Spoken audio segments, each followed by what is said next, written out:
السلام علیکم ورحمۃ اللہ وبرکاتہ نحمده ونصلی علی رسوله الکریم اما بعد فاعوذ باللہ من الشیطان الرجیم بسم اللہ الرحمن الرحیم رب اشرح لی صدری ویسر لی امری واحلل عقدۃ من لسانی یفقہوا قولی اللہم انفعنا بما علمتنا وعلمنا ما ينفعنا وزدنا علما آمین۔ علم کو عمل کے لیے سیکھنا چاہیے۔ نبی کریم صلی اللہ علیہ وسلم نے فرمایا، اس شخص کی مثال جو لوگوں کو بھلائی سکھاتا ہے لیکن اپنے آپ کو بھول جاتا ہے، ایک چراغ کی سی ہے جو لوگوں کو تو روشنی دیتا ہے لیکن خود کو جلاتا ہے صرف۔ ابو درداء کہتے ہیں کہ تم عالم نہیں بنو گے حتیٰ کہ تم علم سیکھنے والے بنو، یعنی جب تک کوئی شخص خود پہلے سیکھتا نہیں اس وقت تک وہ عالم نہیں بن سکتا، اور تم علم سے عالم نہیں بن سکتے حتیٰ کہ تم اس پر عمل کرو۔ یعنی عالم صحیح وہی شخص ہے کہ جو اس کے پاس علم ہے وہ اس پر عمل کرے، اور تمہارے علم کے لیے یہی کافی ہے کہ تم بحث مباحثہ کرنے والے بن جاؤ۔ یعنی علم حاصل کرنے کا مقصد لوگوں کے ساتھ بحث مباحثہ نہیں ہونا چاہیے، اور تمہارے گناہ کے لیے یہی کافی ہے کہ تم جھگڑا کرنے والے بن جاؤ۔ یعنی علم کی بنا پر اور تمہارے جھوٹا ہونے کے لیے یہی کافی ہے کہ تم مسلسل اللہ کی ذات کے علاوہ کسی اور کے بارے میں گفتگو کرتے رہو اور دنیاوی معاملات ڈسکس کرتے رہو، طرح طرح کے موضوعات پہ بات کرو، لیکن اللہ سبحانہ و تعالیٰ کو بھول جاؤ۔ تو خلاصہ پھر یہی ہے کہ انسان جو بھی سیکھے اس پر عمل کرے، چاہے وہ چھوٹی سی چھوٹی بھی بات ہو، اس کو اپنے عمل میں لائے۔ تو خود کو ٹرین کرنے کا، ان سب باتوں کو اپنے عمل میں لانے کا بہترین وقت سارے سال میں رمضان المبارک کا ہوتا ہے۔ اور جب انسان رمضان المبارک میں خود کو ان تمام عبادات کا، نماز پڑھنے کا، نوافل کا، اور زیادہ سے زیادہ قرآن پڑھنے کا عادی کر لیتا ہے، تو پھر ہماری ٹریننگ یہی کامیاب ہوگی کہ اگر ہم ان اپنی تمام عبادات کو، ان اوقات کو، ان دعاؤں کو، ان اذکار کو، ان نوافل کو اپنی روٹین کا حصہ بنائیں، اور اسی طرح خلوص نیت کے ساتھ ذکر اذکار کریں، اور سب سے بڑی یہ بات یہ کہ اسی اہتمام کے ساتھ دعائیں کریں، کیونکہ اللہ سبحانہ و تعالیٰ تو انسان کی شہ رگ کے قریب ہے، اور جو بھی انسان مانگتا ہے اس کا وعدہ ہے کہ میں اس کو ضرور سنتا ہوں، اور اگر وہ انسان کے حق میں بہتر ہوتا ہے تو وہ اس کو ضرور قبول فرماتا ہے۔ تو پھر ہمیں اب خود سے بھی وعدہ کرنا ہے کہ یہ تمام باتیں، جو تمام اذکار اور یہ تمام چیزیں جو ہمارے معمولات ہیں، ان کو ہم انشاءاللہ اللہ کے حکم سے اسی طرح رمضان کے بعد بھی کنٹینیو رکھیں گے۔ تو چلیے اگلا جز 26واں جز شروع کرتے ہیں۔ بسم اللہ الرحمن الرحیم۔ حامیم تنزیل الکتاب من اللہ العزیز الحکیم۔ ما خلقنا السماوات والأرض وما بينهما إلا بالحق وأجل مسمى والذين كفروا عما أنذروا معرضون۔ شروع کرتی ہوں اللہ کے بابرکت نام سے جو بے انتہا مہربان اور نہایت رحم کرنے والا ہے۔ حامیم۔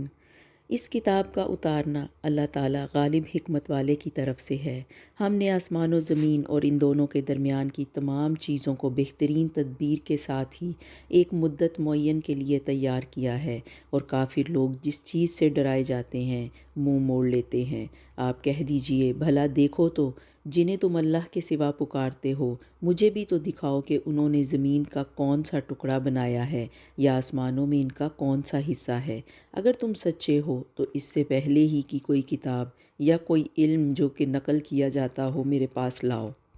یعنی یہ کہ کسی نبی پر نازل شدہ کتاب میں یا کسی بھی معقول روایت میں اگر یہ بات لکھی ہو کہ اللہ کو چھوڑ کر جن بتوں یا شخصیات کی تم عبادت کرتے ہو تو مجھے دکھاؤ تاکہ میں تمہاری صداقت واضح کر سکوں۔ کوئی کسی قسم کی عقلی دلیل کے ساتھ میرے پاس یہ بات لے کے آؤ کہ جو تمہارے معبود ہیں انہوں نے زمین و آسمان کی پیدائش میں کیا حصہ لیا ہے، یعنی وہ کتنے بڑے ہیں اپنی طاقت میں، تو ان کی طاقت کی بھی مجھے کوئی نشانی دکھاؤ۔ اور پھر فرمایا، اور اس سے بڑھ کر گمراہ اور کون ہوگا جو اللہ کے سوا اوروں کو پکارتا ہے، جو قیامت تک اس کی دعا قبول نہ کر سکیں بلکہ ان کے پکارنے سے محض بے خبر ہوں۔ اور جب لوگوں کو جمع کیا جائے گا تو یہ ان کے دشمن ہو جائیں گے اور ان کی پرستش سے صاف انکار کر جائیں گے، اور انہیں جب ہماری واضح آیتیں پڑھ کر سنائی جاتی ہیں تو منکر لوگ سچی بات کو جب کہ ان کے پاس آ چکی کہہ دیتے ہیں کہ یہ تو کھلم کھلا جادو ہے۔ کیا وہ کہتے ہیں کہ اسے تو اس نے خود گھڑ لیا ہے؟ آپ کہہ دیجئے کہ اگر میں ہی اسے بنا لایا ہوں تو تم میرے لیے اللہ کی طرف سے کسی چیز کا اختیار نہیں رکھتے۔ تم اس قرآن کے بارے میں جو کچھ کہہ سن رہے ہو اسے اللہ خوب جانتا ہے۔ میرے اور تمہارے درمیان گواہی کے لیے وہی کافی ہے اور وہ بخشنے والا مہربان ہے۔ آپ کہہ دیجئے کہ میں کوئی بالکل انوکھا پیغمبر تو نہیں، نہ مجھے یہ معلوم ہے کہ میرے ساتھ اور تمہارے ساتھ کیا معاملہ کیا جائے گا۔ میں تو صرف اسی کی پیروی کرتا ہوں جو میری طرف وحی بھیجی جاتی ہے، اور میں تو صرف علل اعلان آگاہ کر دینے والا ہوں۔ آپ کہہ دیجئے کہ اگر یہ قرآن اللہ ہی کی طرف سے ہو اور تم نے اسے نہ مانا اور بنی اسرائیل کا ایک گواہ اس جیسی کی گواہی بھی دے چکا ہو اور وہ ایمان بھی لا چکا ہو اور تم نے سرکشی کی ہو، تو بے شک اللہ تعالیٰ ظالموں کو راہ نہیں دکھاتا۔ اور کافروں نے ایمانداروں کی نسبت کہا کہ اگر یہ دین بہتر ہوتا تو یہ لوگ اس کی طرف ہم سے سبقت کرنے نہ پاتے، اور چونکہ انہوں نے اس قرآن سے ہدایت نہیں پائی بس یہ کہہ دیں گے کہ یہ پرانا جھوٹ ہے، اور اس سے پہلے موسیٰ کی کتاب پیشوا اور رحمت تھی، اور یہ کتاب ہے تصدیق کرنے والی اور عربی زبان میں ہے تاکہ ظالموں کو ڈرائے اور نیک کاروں کو بشارت دے۔ بے شک جن لوگوں نے کہا کہ ہمارا رب اللہ ہے، پھر سے وہی بات جو اس سے پہلے ہم پڑھ چکے ہیں، ان الذین قالوا ربنا اللہ ثم استقاموا فلا خوف علیہم ولا هم یحزنون، کہ جن لوگوں نے کہا کہ ہمارا رب اللہ ہے پھر وہ اس پر قائم رہے تو انہیں کسی قسم کا کوئی نہ خوف ہوگا اور نہ ہی وہ غمگین ہوں گے۔ تو ان کا مقام کہاں ہوگا؟ اولئک اصحاب الجنت خالدین فیہا جزاء بما كانوا یعملون، تو یہ اہل جنت ہیں جو ہمیشہ اسی میں رہیں گے ان اعمال کے بدلے جو وہ کیا کرتے تھے۔ اور پھر ان لوگوں کا رویہ بیان کیا گیا کہ جو محسنین ہوتے ہیں، جو ہر حال میں اللہ کا شکر ادا کرتے ہیں، جو اللہ کے فرما بردار بندے ہیں، تو اللہ سبحانہ و تعالیٰ ان کے بارے میں فرماتے ہیں وَوَصَّيْنَا الْإِنسَانَ بِوَالِدَيْهِ إِحْسَانًا، کہ ہم نے انسان کو اپنے ماں باپ کے ساتھ حسن سلوک کرنے کا حکم دیا۔ حملتہ امہ کرہا ووضعتہ کرہا، کہ اس کی ماں نے اس کو تکلیف جھیل کر پیٹ میں رکھا اور تکلیف برداشت کر کے اسے جنا۔ وَحَمْلُهُ وَفِصَالُهُ 30 شہرا، اور اس کے حمل کا اور اس کے دودھ چھڑانے کا زمانہ 30 مہینے کا ہے۔ حَتَّى إِذَا بَلَغَ أَشُدَّهُ وَبَلَغَ 40 سَنَةً، یہاں تک کہ جب وہ اپنی پختگی اور 40 سال کی عمر کو پہنچا، یعنی یہ جوانی کی عمر ہوتی ہے۔ قال رب أوزعني أن أشكر نعمتك التي أنعمت علي وعلى والدي وأن أعمل صالحا ترضاه وأصلح لي في ذريتي إني تبت إليك وإني من المسلمين، یعنی جب انسان جب 40 سال کی عمر کو پہنچا تو اس نے اپنے رب تعالیٰ سے یہ دعا کی۔ یہ بڑی خوبصورت دعا ہے۔ تو وہ کہنے لگا، اے میرے پروردگار، مجھے توفیق دے کہ میں تیری اس نعمت کا شکر بجا لاؤں اور تو نے مجھ پر اور میرے ماں باپ پر جو انعام کی ہیں، اور یہ کہ میں ایسے نیک عمل کروں جن سے تو خوش ہو جائے، اور تو میری اولاد بھی صالح بنا۔ میں تیری طرف رجوع کرتا ہوں اور میں مسلمانوں میں سے ہوں۔ پھر فرمایا یہی وہ لوگ ہیں جن کے نیک اعمال تو ہم قبول فرما لیتے ہیں اور جن کے بد اعمال سے درگزر کر دیتے ہیں، یہ جنتی لوگوں میں ہیں اس سچے وعدے کے مطابق جو ان سے کیا جاتا ہے۔ اور جس نے اپنے ماں باپ سے کہا کہ تم سے میں تنگ آ گیا ہوں، تم مجھ سے یہی کہتے رہو گے کہ میں مرنے کے بعد پھر زندہ کیا جاؤں گا۔ یعنی پہلی آیت میں ایک بہت فرما بردار اور سعادت مند اولاد کا ذکر تھا جو ماں باپ کے ساتھ حسن سلوک بھی کرتی ہے اور ان کے حق میں دعائے خیر بھی۔ اب اس کے مقابلے میں یہاں پہ بہت نافرمان اولاد کا ذکر کیا جا رہا ہے جو ماں باپ کے ساتھ گستاخی سے پیش آتی ہے۔ یعنی قال لوالدیہ اف لکما، کہ افسوس ہے تم پر کہ یہ جو اف لکما، کہ تم اگر ان کے لیے، ان دونوں کے لیے اف کا کلمہ یعنی ناگواری کے اظہار کے لیے یہ بات جو استعمال ہوتی ہے یہ تم ان کے لیے استعمال کرو۔ یعنی نافرمان اولاد جب ماں باپ کی نصیحت پر یا ان کی باتوں پر یا دعوت ایمان و عمل صالح پر ناگواری اور غصے کا اظہار کرتی ہے تو جس کی اولاد کو قطعاً اجازت نہیں، یعنی اس بات کی اولاد کو بالکل اجازت نہیں کہ وہ والدین کے سامنے اف بھی کہے، اور کیونکہ یہ نافرمانی کی انتہا ہوتی ہے کہ والدین کے ساتھ بات بات پہ آرگومنٹس کرنا یا اپنی بات کو صحیح ثابت کرنے کے لیے طرح طرح کی دلیلیں دینا، یا پھر یہ بھی کہ خود کو آج کے دور کا پڑھا لکھا سمجھ کے اور ان کی باتوں کو یا ان کی نصیحتوں کو بالکل پس پشت ڈال دینا۔ تو یہ سب حرکتیں اللہ سبحانہ و تعالیٰ کے نزدیک سخت ناپسندیدہ ہیں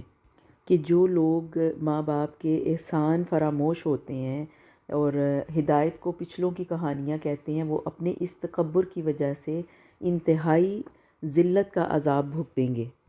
اور پھر فرمایا کہ مجھ سے پہلے بھی امتیں گزر چکی ہیں، بے شک اللہ کا وعدہ حق ہے اور وہ جواب دیتا ہے یہ صرف اگلوں کے افسانے ہیں۔ یہ وہ لوگ ہیں جن پر اللہ کے عذاب کا وعدہ سچ ہو گیا، ان جنات اور انسانوں کے گروہوں کے ساتھ جو ان سے پہلے گزر چکے ہیں، یقیناً یہ نقصان پانے والے ہیں اور ہر ایک کو اپنے اپنے اعمال کے مطابق درجے ملیں گے تاکہ ان کے اعمال کے پورے پورے بدلے ان کو دیے جائیں اور ان پر ظلم نہ کیا جائے گا۔ جس دن کافر جہنم کے سرے پر لا کھڑے کیے جائیں گے اور کہا جائے گا تم نے اپنی نیکیاں دنیا کی زندگی میں ہی برباد کر دیں اور ان سے فائدے اٹھا چکے، بس آج تمہیں ذلت کے عذاب کی سزا دی جائے گی، اس باعث کہ تم حق میں ناحق تکبر کیا کرتے تھے اور اس باعث بھی کہ تم حکم عدولی کیا کرتے تھے۔ اور عاد کے بھائی کو یاد کرو جب کہ اس نے اپنی قوم کو احقاف میں ڈرایا۔ تو یہاں بھی پھر سے نبی کریم صلی اللہ علیہ وسلم کی تسلی کے لیے گزشتہ انبیات کے واقعات کا مختصراً ذکر کیا جا رہا ہے، اور یقیناً اس سے پہلے بھی ڈرانے والے گزر چکے اور اس کے بعد بھی کہ تم سوائے اللہ تعالیٰ کے اور کسی کی عبادت نہ کرو، بے شک میں تم پر بڑے دن کے عذاب سے خوف کھاتا ہوں۔ تو قوم نے جواب دیا کیا آپ ہمارے پاس اس لیے آئے ہیں کہ ہمیں اپنے معبودوں سے باز رکھیں گے؟ بس اگر آپ سچے ہیں تو جس عذاب کا آپ وعدہ کرتے ہیں انہیں ہم پر لا ڈالیں۔ خود نے کہا اس کا علم تو اللہ ہی کے پاس ہے، میں تو جو پیغام دے کر بھیجا گیا تھا وہ تمہیں پہنچا رہا ہوں، لیکن میں دیکھتا ہوں کہ تم لوگ نادانی کر رہے ہو۔ پھر جب انہوں نے عذاب کو بصورت بادل دیکھا تو اپنی وادیوں کی طرف آتے ہوئے کہنے لگے کہ یہ بادل تو ہم پر بس برسنے والا ہے، یعنی کہ انہوں نے جب ایک لمبے عرصے کے بعد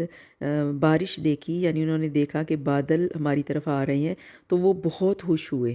نہیں، دراصل یہ تو وہ عذاب ہے، یعنی یہ بادل وہ ہے کہ جس کی تم جلدی کر رہے تھے، یعنی جو تم بار بار اپنے پیغمبر کو کہہ رہے تھے کہ لے آؤ عذاب جس کی تم ہمیں دھمکی دیتے ہو، تو دراصل یہ بارش کی خوشخبری نہیں، یہ تو تمہارے لیے ایک عذاب ہے اور ہوا ہے جس میں دردناک عذاب ہے جو اپنے رب کے حکم سے ہر چیز کو ہلاک کر دے گی۔ پس وہ ایسے ہو گئے کہ بجز ان کے مکانات کے اور کچھ دکھائی نہ دیتا تھا۔ گناہگاروں کے گروہ کو ہم یوں ہی سزا دیتے ہیں۔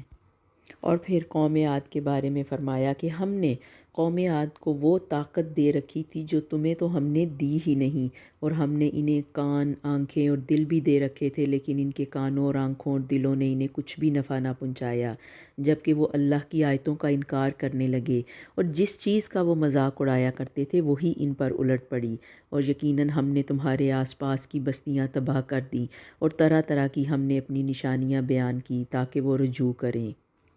بس قرب الہی حاصل کرنے کے لیے انہوں نے اللہ کے سوا جن کو اپنا معبود بنا رکھا تھا، انہوں نے ان کی مدد کیوں نہ کی، بلکہ وہ تو ان سے کھو گئے، بلکہ دراصل یہ ان کا محض جھوٹ اور بالکل بہتان تھا۔ اور یاد کرو، ہم نے جنوں کی ایک جماعت کو تمہاری طرف متوجہ کیا کہ وہ قرآن سنیں،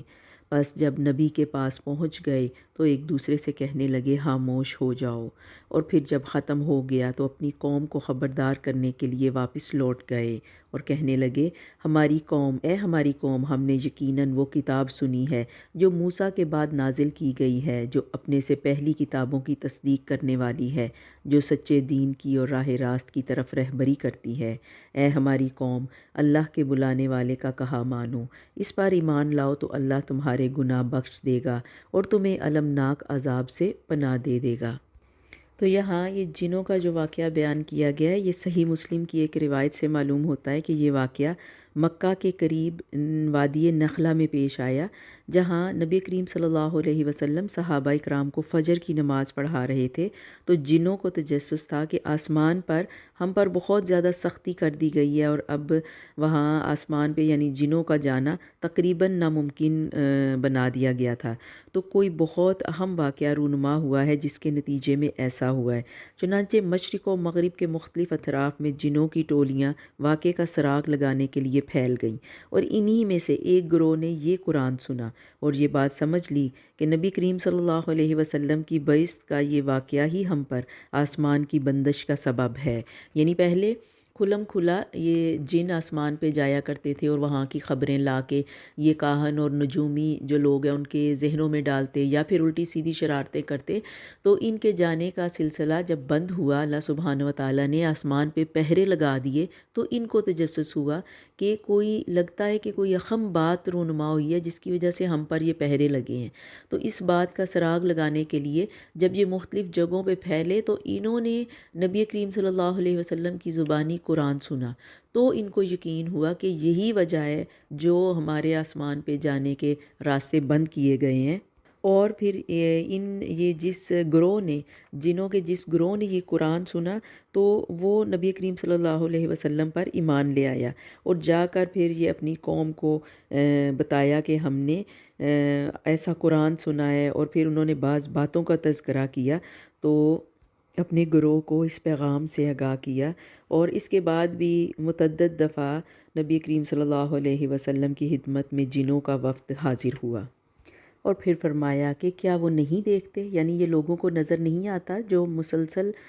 کفر یا انکار کر رہے ہیں کہ جس اللہ نے آسمانوں اور زمین کو پیدا کیا اور ان کے پیدا کرنے سے وہ نہ تھکا، وہ یقیناً مردوں کو زندہ کرنے پر قادر ہے، کیوں نہ ہو، وہ یقیناً ہر چیز پر قادر ہے۔ وہ لوگ جنہوں نے کفر کیا جس دن جہنم کے سامنے لائے جائیں گے اور ان سے کہا جائے گا کیا یہ حق نہیں ہے، تو جواب دیں گے کہ ہاں، قسم ہے ہمارے رب کی، یہ حق ہے۔ تو اللہ سبحانہ و تعالیٰ فرمائے گا اب اپنے کفر کے بدلے عذاب کا مزہ چکھو، پس اے پیغمبر تم ایسا صبر کرو جیسا صبر عالی ہمت رسولوں نے کیا، فاصبر کما صبر اولو العزم من الرسل ولا تستعجل لهم، اور آپ ان کے لیے جلدی نہ کیجیے، یعنی عذاب طلب کرنے میں جلدی نہ کیجیے، كأنهم يوم يرون ما يوعدون، کہ یہ جس دن اس عذاب کو دیکھ لیں گے جس کا وعدہ ان سے کیا جاتا ہے، لم يلبثوا الا ساعة من نہار، تو انہیں یہ معلوم ہونے لگے گا کہ یہ دن کی ایک گھڑی ہی دنیا میں ٹھہرے، بلاغ، اور یہ پیغام پہنچا دینا ہے، یعنی ان تک آپ یہ بات بس پہنچا دیں۔ فَهَلْ يُهْلَكُ إِلَّا الْقَوْمُ الْفَاسِقُونَ، پس بدکاروں کے سوا کوئی ہلاک نہ کیا جائے گا۔ یعنی یہاں کفار مکہ کے رویے کے مقابلے میں نبی کریم صلی اللہ علیہ وسلم کو تسلی دی جا رہی ہے اور صبر کرنے کی تلقین کی جا رہی ہے، اور کیونکہ یہ قیامت کا ہولناک عذاب دیکھنے کے بعد انہیں دنیا کی زندگی ایسے معلوم ہوگی جیسے دن کے ایک حصے کی یا پھر دن کی ایک بالکل چھوٹی سی گھڑی جو وہ دنیا میں گزار کے آئیں گے۔ تو آپ صلی اللہ علیہ وسلم سے فرمایا جا رہا ہے کہ یہ تو ایک نصیحت اور ایک پیغام ہے جس کا پہنچانا آپ کی ذمہ داری ہے۔ اور اس آیت میں بھی اہل ایمان کے لیے خوشخبری اور حوصلہ افزائی ہے کہ خلاقت اخروی صرف ان لوگوں کا حصہ ہے جو اللہ کے نافرمان بندے ہیں اور اس کی حدوں کو پامال کرتے ہیں، جبکہ نیک اعمال کرنے والوں کے لیے جنت کی خوشخبریاں ہیں۔ تو یہاں پہ سورۃ الاحقاف کا اختتام ہوتا ہے اور اگلی سورت سورہ محمد شروع کرتے ہیں ہم۔ بسم اللہ الرحمن الرحیم۔ الذین کفروا وصدوا عن سبیل اللہ اضل اعمالهم والذین آمنوا وعملوا الصالحات وآمنوا بما نزل على محمد وهو الحق من ربهم كفر عنهم سیئاتهم وأصلح بالهم۔ شروع کرتی ہوں اللہ کے بابرکت نام سے جو بے انتہا مہربان اور نہایت رحم فرمانے والا ہے۔ جن لوگوں نے کفر کیا اور اللہ کی راہ سے روکا، اللہ نے ان کے اعمال برباد کر دیے، اور جو لوگ ایمان لائے اور اچھے کام کیے اور اس پر بھی ایمان لائے جو محمد صلی اللہ علیہ وسلم پر اتاری گئی ہے، اور دراصل ان کے رب کی طرف سے سچا دین بھی وہی ہے، تو اللہ نے ان کے گناہ دور کر دیے اور ان کے حال کی اصلاح کر دی۔ یہ اس لیے ہوا کہ کافروں نے باطل کی پیروی کی اور مومنوں نے اس دین حق کی جو ان کے اللہ کی طرف سے ہے۔ اللہ تعالیٰ لوگوں کو ان کے احوال اسی طرح بتاتا ہے۔ تو جب کافروں سے تمہاری مڈ بھیڑ ہو تو گردنوں پر ان کی گردنوں پر مارو، جب ان کا خوب قلع کما کر چکو تو اب خوب مضبوط قید و بند سے گرفتار کرو۔ تو اب یہاں پہ مسلمانوں کو کافروں سے جنگ کی اجازت دی گئی۔ یہ پہلی مدنی صورت ہے کہ جس میں مسلمانوں کو قریش مکہ سے یعنی ان کافروں سے جنگ کی اجازت دی جا رہی ہے، اور ان کی حوصلہ افزائی کی گئی کہ اللہ کی مدد کے بھروسے پر عزم سے اسلام کے دشمنوں سے لڑیں۔ اور پھر یہ بھی کہ جب ان دونوں فریقوں کا ذکر کر دیا تو اب کافروں اور اہل کتاب سے جہاد کرنے کا حکم، یعنی انہوں نے کیونکہ معاہدے توڑے تھے تو ان سے جہاد کرنے کا حکم دیا جا رہا ہے، اور قتل کرنے کی بجائے گردنیں مارنے کا حکم، کہ اس تعبیر میں کفار کے ساتھ بہت زیادہ سختی اور شدت کا اظہار نظر آتا ہے، یعنی زوردار مارکا آرائی کرو اور زیادہ سے زیادہ ان کو قتل کرنے کے بعد ان کے جو آدمی قابو میں آ جائیں انہیں قیدی بنا لو اور مضبوطی سے انہیں جھکڑ کر رکھو تاکہ وہ بھاگ نہ سکیں۔ یعنی یہ جو بھی ہم نے آیت پڑھی ہے کہ فَإِذَا لَقِيتُمُ الَّذِينَ كَفَرُوا فَضَرْبَ الرِّقَابِ، کہ ان کی گردنوں پہ مارو، حَتَّى إِذَا أَثْخَنْتُمُوهُمْ فَشُدُّوا الْوَثَاقَ، کہ جب خوب انہیں مضبوطی سے پکڑ لو تو پھر انہیں قید کر لو اور انہیں گرفتار کر لو۔ فَإِمَّا مَنًّا بَعْدُ وَإِمَّا فِدَاءً حَتَّى تَضَعَ الْحَرْبُ أَوْزَارَهَا، اور پھر اس کے بعد تمہیں اختیار ہے کہ ہاں احسان رکھ کر چھوڑ دو یا فدیہ لے کر، تا وقت یہ کہ لڑائی اپنے ہتھیار رکھ دے۔ یہی حکم ہے، اور اگر اللہ چاہتا تو خود ہی ان سے بدلہ لے لیتا، لیکن اس کی مرضی یہ ہے کہ تم میں سے ایک کا امتحان دوسرے سے لے لے۔ جو لوگ اللہ کی راہ میں شہید کر دیے جاتے ہیں اللہ ان کے اعمال ہرگز ضائع نہ کرے گا۔ سَيَهْدِيهِمْ وَيُصْلِحُ بَالَهُمْ، کہ اللہ انہیں راہ دکھائے گا اور ان کے حالات کی اصلاح کر دے گا۔ وَيُدْخِلُهُمُ الْجَنَّةَ عَرَّفَهَا لَهُمْ، اور انہیں اس جنت میں لے جائے گا جس سے انہیں شناسا کر دے گا۔ یا ایہا الذین آمنوا ان تنصروا اللہ ینصرکم ویثبت اقدامکم، اے ایمان والو اگر تم اللہ کے دین کی مدد کرو گے تو وہ بھی تمہاری مدد کرے گا اور تمہیں ثابت قدم رکھے گا۔ اور اس کے برعکس وہ لوگ جو کافر ہوئے انہیں ہلاکی ہو، یعنی یہ ہلاکت ہو جائیں گے، اللہ ان کے اعمال غارت کر دے گا، یہ اس لیے کہ وہ اللہ کی نازل کردہ چیز سے ناخوش ہوئے، بس اللہ تعالیٰ نے بھی ان کے اعمال ضائع کر دیے۔ کیا ان لوگوں نے زمین میں چل پھر کر اس کا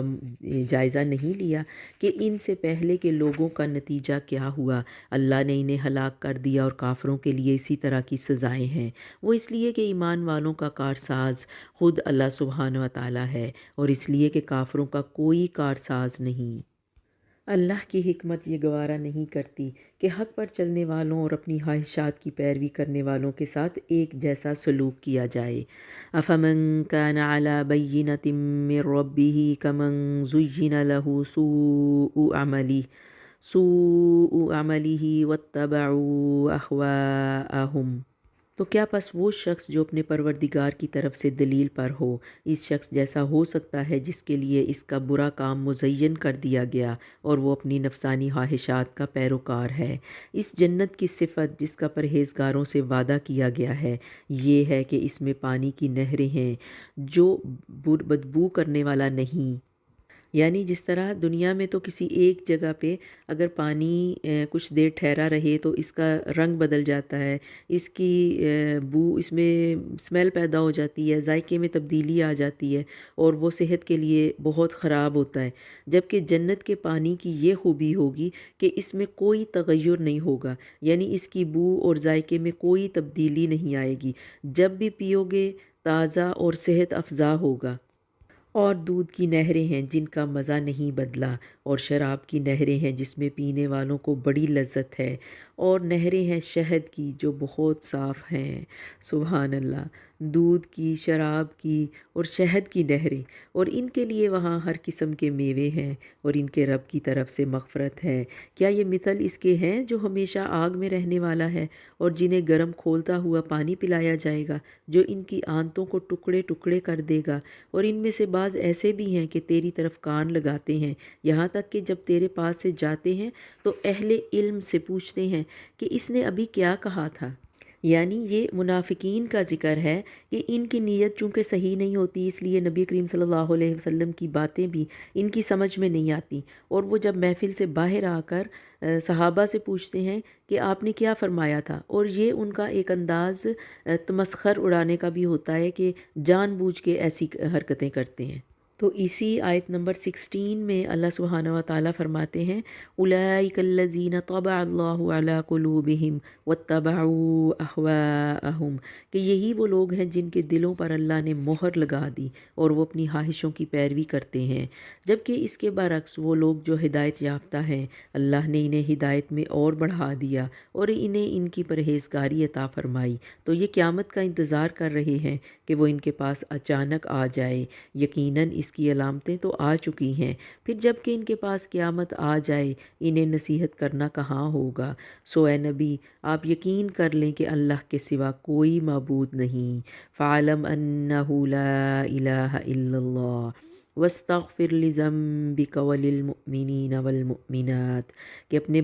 گناہوں کی بخشش مانگا کریں اور مومن مردوں اور مومن عورتوں کے حق میں بھی۔ واللہ یعلم متقلبکم ومثواکم، اور تم لوگوں کی آمد رفت کی اور رہنے سہنے کی جگہ کو اللہ تعالیٰ خوب جانتا ہے۔ اور جو لوگ ایمان لائے اور کہتے ہیں کہ کوئی صورت کیوں نہیں نازل کی گئی، پھر جب کوئی صاف مطلب والی صورت نازل کی جاتی ہے اور اس میں قتال کا ذکر کیا جاتا ہے تو آپ دیکھتے ہیں کہ جن لوگوں کے دلوں میں بیماری ہے وہ آپ کی طرف اس طرح دیکھتے ہیں جیسے اس شخص کی نظر ہوتی ہے جس پر موت کی بے ہوشی طاری ہو گئی ہو۔ یہ ان منافقین کا ذکر ہے کہ جن پر جہاد کا حکم نہایت گراں گزرتا تھا، اور ان میں سے بعض پھر کمزور ایمان والے بھی ان میں شامل ہو جاتے تھے، اور پھر یہ کہ جہاد کا حکم سننے کے بعد وہ گھبرانے کے بجائے ان کے لیے یہ بہتر تھا کہ جو کچھ بھی انہوں نے سنا تو وہ فوری طور پہ نبی کریم صلی اللہ علیہ وسلم کی اطاعت کا مظاہرہ کرتے، اور آپ صلی اللہ علیہ وسلم کی بابت کوئی بھی گستاخی کی بجائے یہ سننے کے بعد کوئی اچھی بات کہتے۔ یعنی یہاں یہی بات فرمائی گئی کہ پس بہت بہتر تھا ان کے لیے حکم کا بجا لانا اور اچھی بات کا کہنا، پھر جب کام مقرر ہو جائے یعنی جہاد کی تیاری مکمل ہو جائے اور وقت جہاد آ جائے تو اگر اللہ سے سچے رہیں یعنی اگر اب بھی نفاق چھوڑ کر اپنی نیت خالص اللہ کے لیے کر لیں، یا رسول صلی اللہ علیہ وسلم کے سامنے لڑنے کے لیے، یعنی آپ کا ساتھ دینے کے لیے تیار ہو جائیں اور اللہ سے سچے رہیں، تو ان کے لیے بہتری ہے۔ اور تم سے یہ بھی بعید نہیں کہ اگر تم کو حکومت مل جائے تو تم زمین میں فساد برپا کر دو اور رشتے ناطے توڑ ڈالو۔ یہی وہ لوگ ہیں جن پر اللہ کی پھٹکار ہے اور جن کی سماعت اور آنکھوں کی روشنی چھین لی گئی ہے۔ کیا یہ قرآن میں غور و فکر نہیں کرتے، یا ان کے دلوں پر ان کے تالے لگ گئے ہیں؟ جو لوگ اپنی پیٹھ کے بل الٹے پھر گئے، اس کے بعد ان کے لیے ہدایت واضح ہو چکی۔ یقیناً شیطان نے ان کے لیے مزین کر دیا ہے اور انہیں ڈھیل دے رکھی ہے۔ یہ اس لیے کہ انہوں نے ان لوگوں سے جنہوں نے اللہ کی نازل کردہ وحی کو برا سمجھا اور یہ کہا کہ ہم بھی عنقریب بعض کاموں میں تمہارا کہا مانیں گے، اور اللہ ان کی پوشیدہ باتیں خوب جانتا ہے۔ بس ان کی کیسی پٹائی ہوگی جب کہ فرشتے ان کی روح قبض کرتے ہوئے ان کے چہروں اور ان کی کمروں پر ماریں گے، یہ اس بنا پر کہ یہ وہ راہ چلے جس سے انہوں نے اللہ کو ناراض کر دیا اور انہوں نے اس کی رضامندی کو برا جانا، تو اللہ نے ان کے اعمال ضائع کر دیے۔ کیا ان لوگوں نے جن کے دلوں میں بیماری ہے یہ سمجھ رکھا ہے کہ اللہ ان کے کینوں کو ظاہر نہ کرے گا؟ اور اگر ہم چاہتے تو ان سب کو تجھے دکھا دیتے، بس تو انہیں ان کے چہرے سے ہی پہچان لیتا، اور یقیناً تو انہیں ان کی بات کے انداز سے معلوم کر لے گا۔ تمہارے سب کام اللہ کو معلوم ہیں۔ اور پھر یہ کہ اگلی آیت میں، اس آیت نمبر 31 میں یہ بات واضح کر دی گئی کہ اللہ ضرور آزمائش کر کے سچے مومنوں اور منافقوں میں فرق کر دے گا۔ وَلَنَبْلُوَنَّكُمْ حَتَّى نَعْلَمَ الْمُجَاهِدِينَ مِنكُمْ وَالصَّابِرِينَ، کہ یقیناً ہم تمہارا امتحان کریں گے تاکہ تم میں سے جہاد کرنے والوں اور صبر کرنے والوں کو معلوم کر لیں، اور ہم تمہاری حالتوں کو بھی جان لیں گے۔ ان الذین کفروا وصدوا عن سبیل اللہ وشاقوا الرسول من بعد ما تبین لهم الہدی، کہ یقیناً جن لوگوں نے کفر کیا اور اللہ کی راہ سے لوگوں کو روکا اور رسول کی مخالفت کی اس کے بعد کہ ان کے لیے ہدایت ظاہر ہو چکی، یہ ہرگز ہرگز اللہ کو نقصان نہ پہنچا سکیں گے، اور عنقریب ان کے اعمال اللہ سبحانہ و تعالیٰ ضائع کر دیں گے۔ یا ایہا الذین آمنوا اطیعوا اللہ واطیعوا الرسول ولا تبطلوا اعمالکم، کہ اے ایمان والو اللہ کی اطاعت کرو اور رسول کا کہا مانو اور اپنے اعمال کو ضائع نہ کرو۔ جن لوگوں نے کفر کیا اور اللہ کی راہ سے اوروں کو روکا پھر کفر کی حالت میں ہی مر گئے، یقین کرو کہ اللہ نے انہیں ہرگز نہیں بخشا اور نہ ہی وہ انہیں بخشے گا۔ بس نہ تم پست ہو، یعنی اور پست ہو کے صلح کی درخواست پر نہ اتر آؤ جبکہ تم ہی بلند اور غالب ہوگے، یعنی کہ تم تعداد اور قوت و طاقت کے اعتبار سے دشمن پر غالب اور بلند ہوگے، تو ایسی صورت میں کفار کے ساتھ صلح اور کمزوری کا مظاہرہ نہیں کرنا چاہیے، بلکہ یہ کہ کفر پر ایسی ضرب لگاؤ کہ اللہ کا دین سربلند ہو جائے، غالب اور برتر ہو جائے، اور اللہ تمہارے ساتھ ہے، ناممکن ہے کہ وہ تمہارے اعمال کو ضائع کر دے۔ اور واقعی دنیا کی زندگی تو صرف کھیل تماشا ہے۔ اگر تم ایمان لے آؤ اور تقوی اختیار کرو گے تو اللہ تمہیں تمہارے اجر دے گا، اور وہ تم سے تمہارے مال نہیں مانگتا۔ اگر وہ تم سے تمہارا مال مانگے اور زور دے کر مانگے تو تم اس وقت بخیلی کرنے لگو، اور وہ بخیلی تمہارے کینے ظاہر کر دے گی۔ یعنی اگر ضرورت سے زائد کل مال کا مطالبہ تم سے کیا جائے اور وہ بھی بہت زور دے کر، تو یہ انسانی فطرت ہے کہ تم بخل بھی کرو گے اور اسلام کے خلاف اپنے بغض اور عناد کا اظہار بھی، یعنی اس صورت میں خود اسلام کے خلاف بھی تمہارے دلوں میں دشمنی پیدا ہو سکتی ہے کہ یہ کیسا اچھا دین ہے جو ہماری محنت کی ساری کمائی مطلب ہم سے مانگ رہا ہے۔ تو تم کھلے دل کے ساتھ اللہ کے راستے میں خرچ کرنے والے بنو اور تم بخیلی نہ کرو۔ اور پھر اس آخری آیت میں فرمایا ہا انتم ہؤلاء تدعون لتنفقوا فی سبیل اللہ، خبردار تم وہ لوگ ہو کہ اللہ کی راہ میں خرچ کرنے کے لیے بلائے جاتے ہو۔ فَمِنكُم مَّن يَبْخَلُ وَمَن يَبْخَلْ فَإِنَّمَا يَبْخَلُ عَلَىٰ نَفْسِهِ، تو تم میں سے بعض بخیلی کرنے لگتے ہیں، اور جو بخل کرتا ہے تو وہ دراصل اپنی جان سے بخیلی کرتا ہے، یعنی وہ خود ہی اپنے نفس کو انفاق فی سبیل اللہ کے اجر سے محروم کرنے لگ جاتا ہے۔ واللہ الغنی وانتم الفقراء، اور اللہ سبحانہ و تعالیٰ تو غنی ہے اور تم فقیر یعنی تم اس کے محتاج ہو، اور اگر تم روگردانی کرو یعنی وَإِن تَتَوَلَّوْا يَسْتَبْدِلْ قَوْمًا غَيْرَكُمْ ثُمَّ لَا يَكُونُوا أَمْثَالَكُمْ، کہ اگر تم روگردانی کرو تو وہ تمہارے بدلے تمہارے سوا اور لوگوں کو لے آئے گا جو تم جیسے نہیں ہوں گے، یعنی وہ تم سے بہتر لوگوں کو تمہارے بالمقابل لے آئے گا۔ تو یہاں سورہ محمد کا اختتام ہوتا ہے اور ہم اگلی سورہ فتح شروع کرتے ہیں۔ بسم اللہ الرحمن الرحیم، انا فتحنا لک فتحا مبینا لیغفر لک اللہ ما تقدم من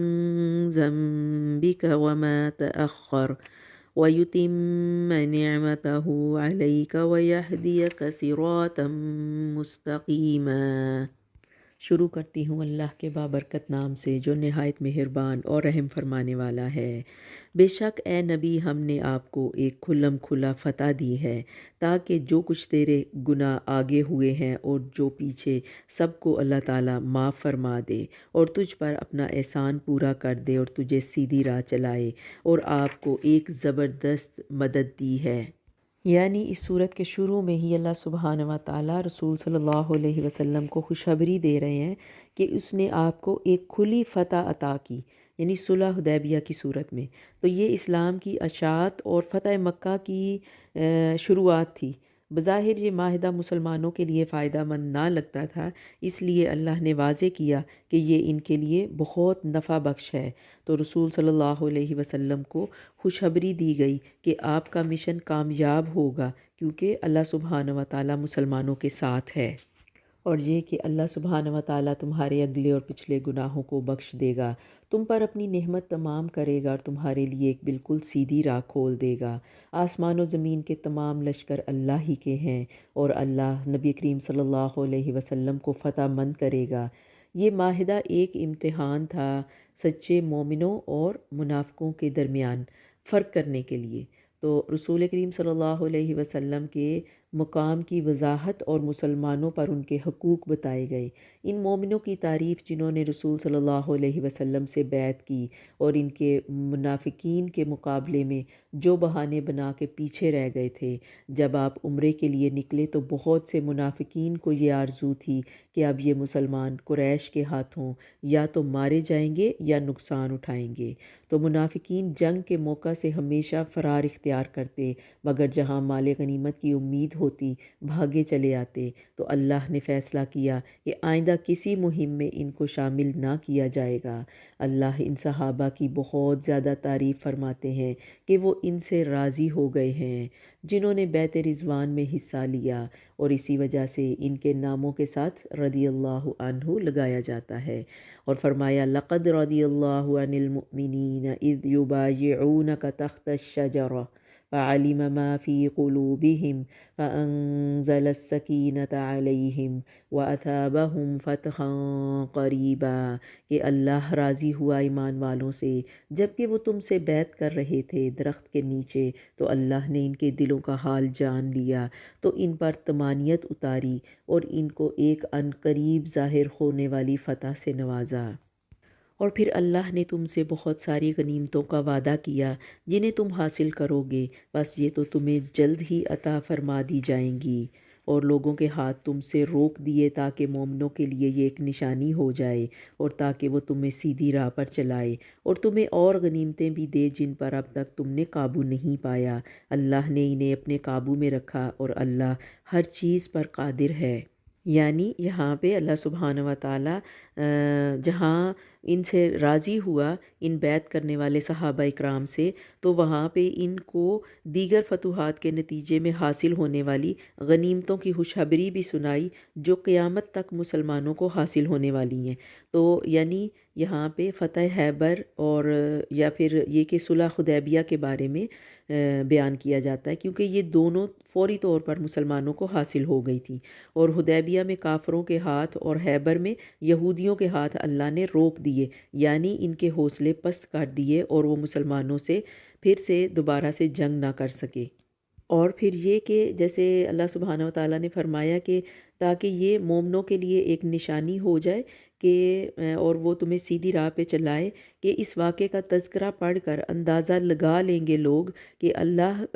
قلت تعداد کے باوجود مسلمانوں کا محافظ اور دشمنوں پر ان کو غالب کرنے والا ہے۔ اور یا یہ روک لینا تمام باقی باتوں میں رسول صلی اللہ علیہ وسلم کی صداقت کی نشانی ہے، اور پھر یہ کہ اللہ سبحانہ و تعالی ہدایت پر استقامت عطا فرمائے گا، اور اور یہ بھی کہ تمہاری ہدایت کو اور بڑھا دے گا۔ اور پھر فرمایا کہ اگر وہ تم سے جنگ کرتے، یعنی کافر تم سے جنگ کرتے، تو یقیناً پیٹھ دکھا کر بھاگتے، پھر نہ تو کوئی بدلہ ہوا، پھر نہ تو کوئی کارساز پاتے اور نہ مددگار، اللہ کے اس وعدے کے مطابق جو پہلے سے چلا آ رہا ہے۔ یعنی یہ حدیبیہ میں متوقع جنگ کے بارے میں کہا جا رہا ہے کہ اگر یہ قریش مکہ صلح نہ کرتے بلکہ جنگ کا راستہ اختیار کرتے تو یہ پیٹھ پھیر کر بھاگ کھڑے ہوتے، کوئی ان کا مددگار نہ ہوتا، اور مطلب یہ ہے کہ ہم وہاں تمہاری مدد کرتے اور ہم تمہارے مقابلے میں وہاں کسی کو بھی نہ ٹھہرنے دیتے۔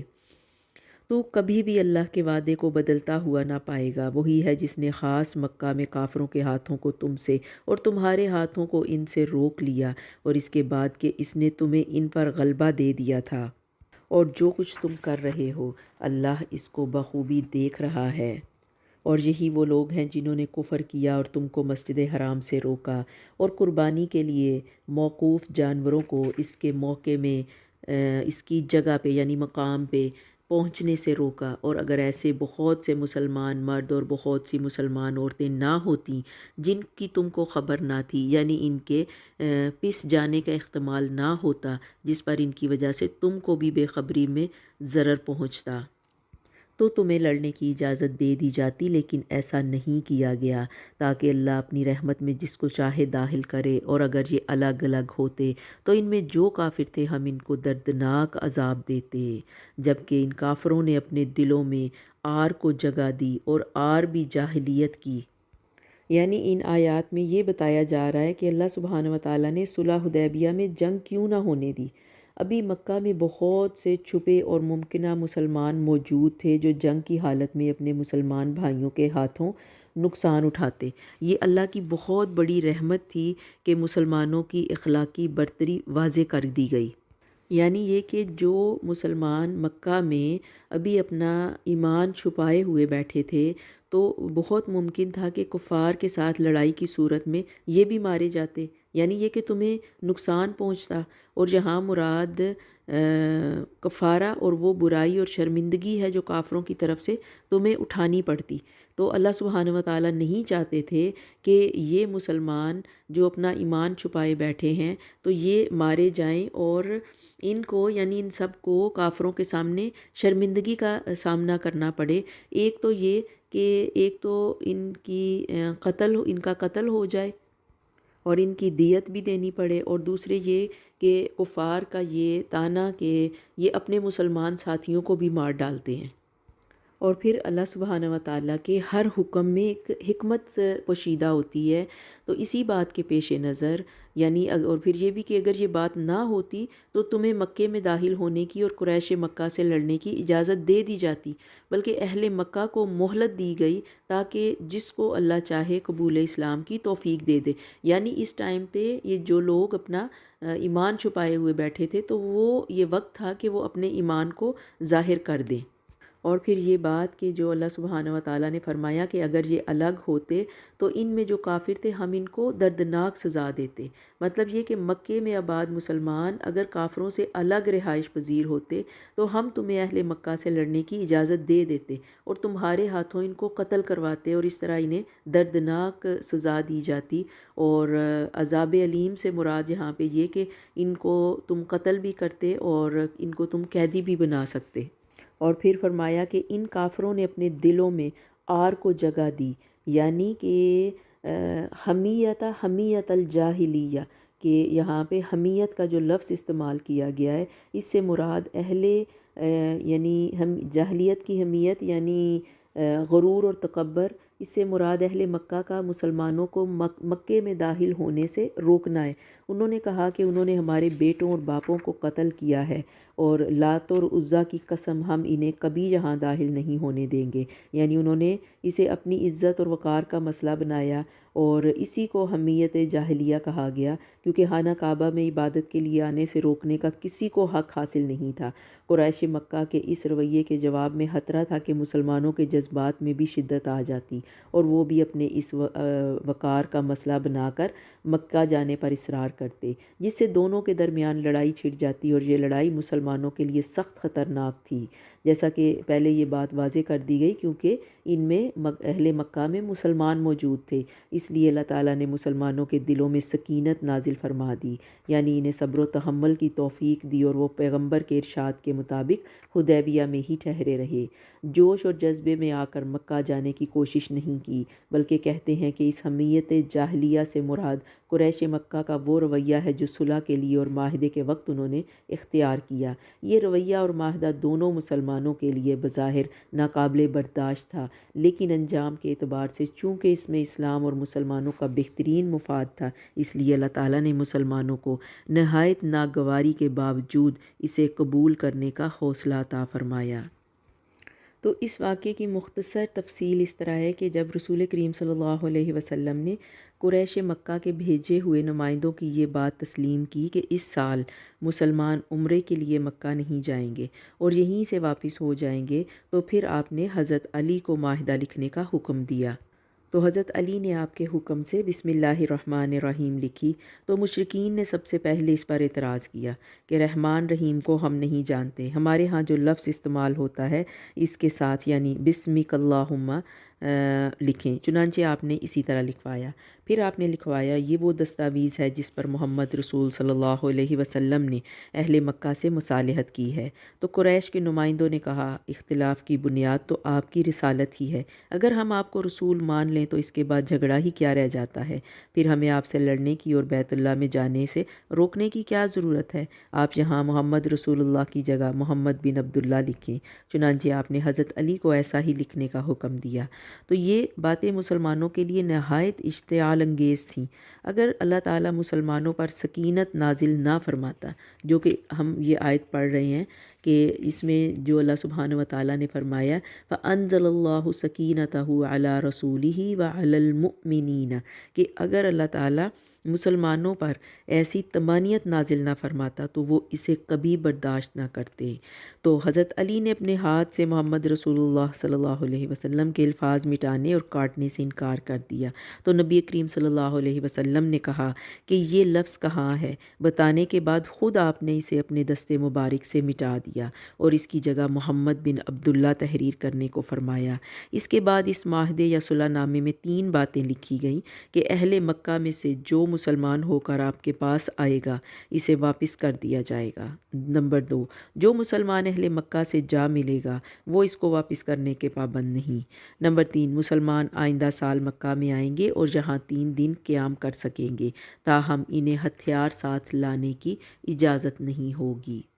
اور اس کے ساتھ جو 2 باتیں اور لکھی گئیں کہ اس سال لڑائی موقوف رہے گی، اور دوسری یہ کہ قبائل میں سے جو چاہے مسلمانوں کے ساتھ اور جو چاہے قریش کے ساتھ ہو جائے۔ اور پھر فرمایا وَأَلْزَمَهُمْ كَلِمَةَ التَّقْوَى وَكَانُوا أَحَقَّ بِهَا وَأَهْلَهَا وَكَانَ اللَّهُ بِكُلِّ شَيْءٍ عَلِيمًا، اور اللہ نے مسلمانوں کو تقوی کی بات پر جمائے رکھا، اب اس یہ تقوی کی بات سے کیا مراد ہے؟ یعنی توحید و رسالت، لا الہ الا اللہ محمد الرسول اللہ، پر اللہ سبحانہ و تعالیٰ نے ان مسلمانوں کو جمائے رکھا جس سے حدیبیہ والے دن مشرکین نے انکار کیا، یا وہ صبر اور وقار ہے اس سے مراد جس کا مظاہرہ انہوں نے حدیبیہ میں کیا، اور اس سے مراد وہ بھی عہد کا پورا کرنا ہے جو تقوی کا نتیجہ ہے، اور اللہ تعالیٰ ہر چیز پر اپنے علم کے اعتبار سے بلند اور برتر ہے۔ پھر فرمایا کہ یقیناً اللہ تعالیٰ نے اپنے رسول کو واقعہ خواب سچا دکھایا کہ انشاءاللہ تم یقیناً پورے امن و امان کے ساتھ مسجد حرام میں داخل ہوگے، سر منڈواتے ہوئے، سر کے بال کترواتے ہوئے، چین کے ساتھ، بہادر بن کر، اور وہ ان امور کو جانتا ہے جنہیں تم نہیں جانتے، بس اس نے اس سے پہلے ایک نزدیک کی فتح تمہیں میسر کی۔ یعنی یہ اس خواب کا ذکر ہے کہ جو اس واقعہ حدیبیہ سے پہلے رسول صلی اللہ علیہ وسلم کو مسلمانوں کے ساتھ بیت اللہ میں داخل ہو کر طواف اور عمرہ کرتے ہوئے اللہ سبحانہ و تعالیٰ نے دکھایا۔ تو نبی کا خواب بھی بمنزلہ ایک وحی ہی ہوتا ہے، تاہم اس خواب میں یہ تعین نہیں تھا کہ یہ اسی سال ہوگا، لیکن نبی کریم صلی اللہ علیہ وسلم اور مسلمان اسے بہت بڑی خوشخبری سمجھتے ہوئے عمرے کے لیے فوراً آمادہ ہوئے، اور اس کے لیے عام منادی کرا دی گئی اور چل پڑے، اور پھر بالآخر حدیبیہ میں یہ صلح ہوئی جس کی تفصیل ہم نے ابھی پڑھی ہے۔ اور بہرحال اللہ سبحانہ و تعالیٰ کے علم میں اس خواب کی تعبیر آئندہ سال تھی، جیسا کہ آئندہ سال مسلمانوں نے نہایت امن کے ساتھ یہ عمرہ کیا، اور اللہ نے اپنے پیغمبر کے خواب کو سچا کر دکھایا۔ اور یہ کہ اللہ سبحانہ و تعالیٰ جن امور کو جانتا ہے وہ تم نہیں جانتے، بس اس نے اس سے پہلے ایک نزدیک کی فتح تمہیں میسر کی۔ یعنی اگر حدیبیہ کے مقام پر صلح نہ ہوتی اور جنگ سے مکے میں مقیم کمزور مسلمانوں کو نقصان پہنچتا تو صلح کے ان فوائد کو اللہ ہی جانتا ہے، اور اس سے فتح خیبر اور فتح مکہ کے علاوہ صلح کے نتیجے میں جو بکثرت مسلمان ہوئے وہ بھی مراد ہیں، کیونکہ وہ بھی فتح کی ایک عظیم قسم ہوتی ہے کہ یہ جو صلح حدیبیہ ہوا تو اس کے موقع پر بہت زیادہ لوگوں نے اسلام قبول کیا، اور صلح حدیبیہ کے موقع پر مسلمان 1,500 تھے، اور اس کے 2 سال بعد جب مسلمان مکے میں فاتحانہ طور پر داخل ہوئے تو ان کی تعداد 10,000 تھی۔ اور پھر اس سورت کی آخری آیت میں اللہ سبحانہ و تعالیٰ مومنوں کی دل نشین صفات بیان کرتے ہیں جو اس سے پہلے تورات اور انجیل میں بھی اللہ سبحانہ و تعالیٰ نے بڑی خوبصورتی کے ساتھ بیان فرمائی۔ محمد الرسول اللہ، کہ محمد صلی اللہ علیہ وسلم اللہ کے رسول ہیں۔ والذین معہ اشداء علی الکفار رحماء بینہم، اور جو لوگ ان کے ساتھ ہیں کافروں پر سخت ہیں اور آپس میں رحم دل ہیں۔ تراہم رکعا سجدا یبتغون فضلا من اللہ، کہ آپ انہیں دیکھیں گے کہ رکوع اور سجدے کر رہے ہیں اور اللہ کے فضل اور رضامندی کی جستجو میں ہیں۔ سیماہم فی وجوہہم من اثر السجود، ان کا نشان ان کے چہروں پر سجدوں کے اثر سے ہے۔ ذالک مثلہم فی التوراۃ ومثلہم فی الانجیل، ان کی یہی مثال تورات میں ہے اور ان کی یہی مثال انجیل میں بھی ہے۔ کزرع اخرج شطأہ فآذرہ فاستغلظ فاستوى على سوقه يعجب الزراع ليغيظ بهم الكفار، کہ ان کی مثال انجیل میں بھی ہے، مثل اس کھیتی کے جس نے اپنا پھٹا نکالا، یعنی اس سے شطأہ سے مراد پودے کا وہ ظہور ہے جو دانہ پھاڑ کر اللہ کی قدرت سے باہر نکلتا ہے، پھر اسے مضبوط کیا اور وہ موٹا ہو گیا، پھر اپنے تنے پر سیدھا کھڑا ہو گیا اور کسانوں کو خوش کرنے لگا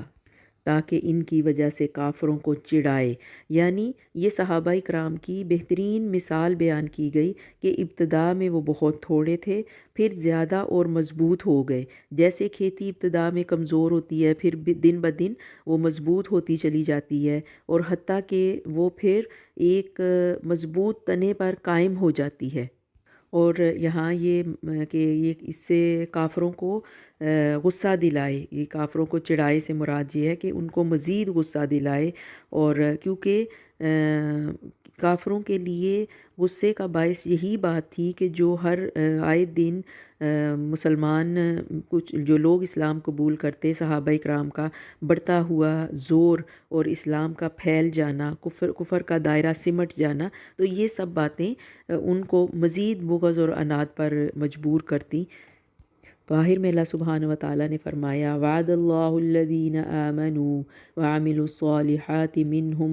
مغفرۃ واجرا عظیما، کہ ان ایمان والوں اور نیک اعمال والوں سے اللہ نے بخشش کا اور بہت بڑے ثواب کا وعدہ کیا ہے۔ تو اس پوری آیت کا ایک ایک جز صحابہ کرام کی عظمت و فضیلت، ان کی اخروی مغفرت اور اجر عظیم کو واضح کر رہا ہے۔ تو یہاں پہ سورۃ الفتح کا اختتام اور سورۃ الحجرات کا آغاز ہوتا ہے۔ بسم اللہ الرحمن الرحیم، یا ایہا الذین آمنوا لا تقدموا بین یدی اللہ ورسولہ واتقوا اللہ ان اللہ سمیع علیم۔ شروع کرتی ہوں اللہ کے بابرکت نام سے جو بے انتہا مہربان اور نہایت رحم فرمانے والا ہے۔ اے ایمان والے لوگو، اللہ اور اس کے رسول سے آگے نہ بڑھو اور اللہ سے ڈرتے رہا کرو، یقیناً اللہ تعالیٰ سننے والا اور جاننے والا ہے۔ جس طرح ہم پڑھ رہے ہیں کہ سورہ فتح کی آخری آیت میں ارشاد ہوا تھا کہ مومن آپس میں ایک دوسرے کے لیے نرم دل ہیں، اور اس صورت میں وہ ہدایات دی گئی کہ جن پر اگر عمل ہو تو یہ مسلم معاشرے کو ایک باہم ہمدرد اور مربوط معاشرہ بنا سکتی ہیں۔ یعنی یہ ہدایات جو اس صورت میں دی گئی، اور نئے مسلمان خاص طور پر دیہاتی بدوؤں کی اسلامی اخلاق میں ابھی کچھ تربیت نہیں ہوئی تھی، یعنی جو نئے مسلمان ہوئے تھے وہ بدو تھے، دیہات کے رہنے والے لوگ تھے، تو ان کے اخلاق کی تربیت کی ضرورت تھی، اس لیے ہدایات دی گئی تاکہ پوری مسلم سوسائٹی بہتری کے لیے تبدیل ہو۔ تو ان لوگوں کا خیال تھا کہ انہوں نے اسلام لا کر محمد صلی اللہ علیہ وسلم پر جس طرح کوئی احسان کیا ہے، تو وہ یہ توقع رکھتے کہ ان کی آمد پر رسول اور مسلمانوں کی طرف سے خاص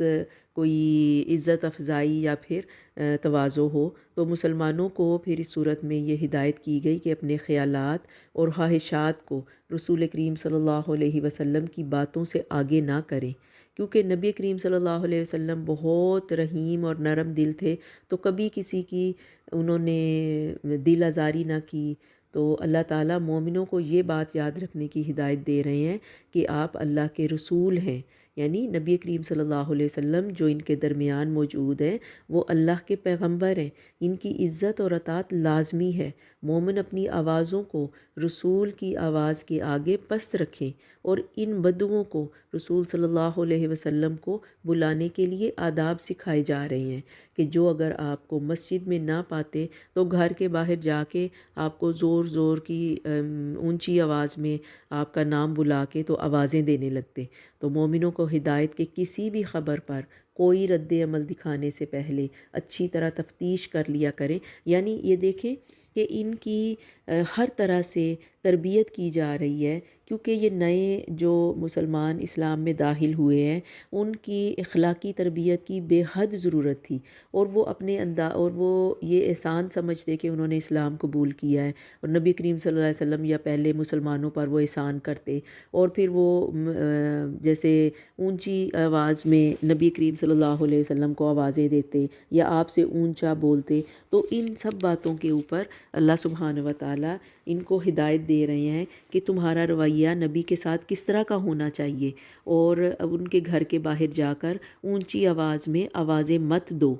اور ان کے ساتھ اس طرح سے باتیں نہ کرو جیسے تم ایک دوسرے کے ساتھ کرتے ہو، بلکہ ادب کا پہلو پیش نظر رکھو، کہیں ایسا نہ ہو کہ تمہارے اعمال ضائع کر دیے جائیں اور تمہیں خبر بھی نہ ہو۔ جو لوگ رسول صلی اللہ علیہ وسلم کے حضور میں اپنی آوازیں پست رکھتے ہیں، یہی وہ لوگ ہیں جن کے دلوں کو اللہ نے پرہیزگاری کے لیے جانچ لیا، اور ان کے لیے مغفرت ہے اور بڑا ثواب ہے۔ اور جو لوگ آپ کو حجروں کے پیچھے سے پکارتے ہیں ان میں سے اکثر بالکل بے عقل ہیں، اگر یہ لوگ یہاں تک صبر کرتے کہ آپ خود ان کے پاس آ جاتے تو یہی ان کے لیے بہتر ہوتا۔ اللہ غفور الرحیم ہے۔ اور پھر اگلی آیت میں اللہ سبحانہ و تعالیٰ نے جو آداب سکھائے اور وہ اس وقت کے معاشرے کے لیے اور آج کل ہم سب کے لیے بہترین راہ ہدایت ہیں کہ مومن کا عمل معاشرے میں کیسا ہونا چاہیے۔ تو یہ سورۃ الحجرات کی آیت نمبر 6 ہے۔ یا ایھا الذین آمنوا ان جاءکم فاسق بنبأ فتبینوا ان تصیبوا قوما بجہالۃ فتصبحوا علی ما فعلتم نادمین۔ اے مسلمانوں، اگر تمہیں کوئی فاسق خبر دے تو تم اس کی اچھی طرح تحقیق کر لیا کرو، ایسا نہ ہو کہ نادانی میں کسی قوم کو ایذا پہنچا دو۔ پھر اپنے کیے پر پشیمانی اٹھاؤ اور جان رکھو کہ تم میں اللہ کے رسول موجود ہیں۔ اگر وہ عموماً یعنی بہت سے معاملات میں تمہاری بات مان لیں تو تم مشکل میں پڑ جاؤ، لیکن اللہ نے ایمان کو تمہارا محبوب بنا دیا، اسے تمہارے دلوں میں زینت دے رکھی ہے، اور کفر کو اور گناہ کو اور نافرمانی کو تمہاری نگاہوں میں ناپسندیدہ بنا دیا ہے۔ یہی لوگ راہ یافتہ ہیں اللہ کے احسان و کرم سے، اور اللہ دانا اور باحکمت ہے۔ اور اگر مسلمانوں کی دو جماعتیں آپس میں لڑ پڑے تو ان میں میل ملاپ کرا دیا کرو، پھر اگر ان دونوں میں سے ایک دوسری پر زیادتی کرے تو تم سب اس گروہ سے جو زیادتی کرتا ہے لڑو، یہاں تک کہ وہ اللہ کے حکم کی طرف لوٹ آئے۔ اگر لوٹ آئے تو پھر انصاف کے ساتھ صلح کرا دو اور عدل کرو، بے شک اللہ تعالیٰ انصاف کرنے والوں کو دوست رکھتا ہے۔ اور پھر فرمایا انما المؤمنون اخوۃ فاصلحوا بین اخویکم واتقوا اللہ لعلکم ترحمون، کہ یاد رکھو سب مسلمان بھائی بھائی ہیں، بس اپنے دو بھائیوں میں ملاپ کرا دیا کرو، یعنی ان کی آپس میں صلح کرا دیا کرو اگر ان کے درمیان کوئی لڑائی جھگڑا ہو جائے، اور اللہ سے ڈرتے رہو تاکہ تم پر رحم کیا جائے۔ اب آپ دیکھتے جائیں کہ یہ جو آیات ہم پڑھ رہے ہیں یہ احکامات سے بھرپور آیتیں ہیں، یعنی سورۃ الحجرات پوری کی پوری احکامات سے بھرپور ہے۔ ہمارے اس معاشرے کی بہترین اصلاح کی گئی ہے اس سورت میں، اور اس کی ہر آیت میں اللہ سبحانہ و تعالیٰ نے بڑی خوبصورتی کے ساتھ مومنین کو سمجھانے کی کوشش کی کہ اگر کوئی جس قسم کا بھی معاملہ تمہارے ساتھ پیش آئے تو تمہارا رویہ کیسا ہونا چاہیے، اور مومن کا رویہ ایک اپنی سامنے والی جماعت کے ساتھ، سامنے والے گروہ کے ساتھ، چاہے وہ مسلمان نہیں ہیں، وہ کفار بھی ہیں یا دیکھنے میں اپنے آپ کو مسلمان کا لبادہ اڑے ہوئے ہیں، منافق ہیں، تو ان کے ساتھ بھی رویہ کیسا ہونا چاہیے، اور ہمارے اپنے معاشرے میں ہمارا رویہ سب کے ساتھ کیسا ہونا چاہیے کہ اگر کوئی تمہارے پاس کوئی بات آئے، کوئی خبر آئے تو اس کو پھیلانے سے پہلے اس کی تحقیق کرنی ضروری ہے۔ اور پھر یہ کہ اگر دو لوگ یا دو گروہ آپس میں لڑ پڑیں تو ان کے ساتھ صلح کروانی چاہیے، بجائے اس کے کہ اپنی کسی حرکت کے ساتھ اس لڑائی کو مزید بھڑکایا جائے اور عدل کے ساتھ فیصلہ کیا جائے، کیونکہ اللہ تعالیٰ انصاف کرنے والوں کو پسند کرتا ہے، اور الخوف خدا تمہارے دلوں میں ہونا چاہیے۔ اور یہ کہ اور پھر اس کے بعد جو اگلی باتیں اللہ سبحانہ و تعالیٰ نے اس آیت میں ہمیں سمجھائیں، تو یہ سب کی سب باتیں